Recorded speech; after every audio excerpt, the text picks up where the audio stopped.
నార్మల్గా ఎవరి పెళ్లికైనా వెళ్ళాలి అనుకుంటేనే మనం ఎంత హడావిడిగా రెడీ అవుతాము. అండ్ మన కజిన్ పెళ్లి కానీ మన తమ్ముడు పెళ్లి కానీ అయితే ఇంకా హడావిడి చేస్తూ ఉంటాం కదా. సో నేను కూడా మా కజిన్ వెడ్డింగ్ కోసం అని చెప్పి ఒక 3-4 డేస్ పిచ్చిగా విడిగా డాన్స్ ప్రాక్టీస్లు ఇవి అవి అని చెప్పి మమ్మీ వాళ్ళ ఇంటికి అయితే ముందే వచ్చేసాను అనమాట. సో నేను ఈ అవుట్ఫిట్ వేసేసుకొని రెడీ అయిపోయాను. అండ్ ఆదిత్య కూడా చూడండి సో సింపుల్ గా రెడీ అయిపోయాడు. నిద్ర అయితే అస్సలు లేదు, కళ్ళు అయితే బాగా పొంగిపోయాయి.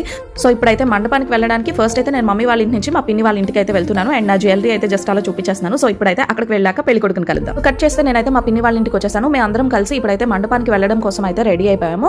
సో వెళ్లే ముందు ఒక చిన్న ఫోటో సెషన్ ఉంటుంది కదా, సో అది తీసేసుకొని మేమైతే ఇప్పుడు మండపానికి వెళ్ళబోతున్నాము. అక్కడ పెళ్లి కొడుకుని పెళ్లి కూతుర్ని గ్రాండ్ గా వెల్కమ్ అయితే చెప్పాము చూడండి. సో ఫస్ట్ మేము వచ్చేసాక కాసేపటికి పెళ్లి కూతురు కూడా వచ్చేసింది అనమాట.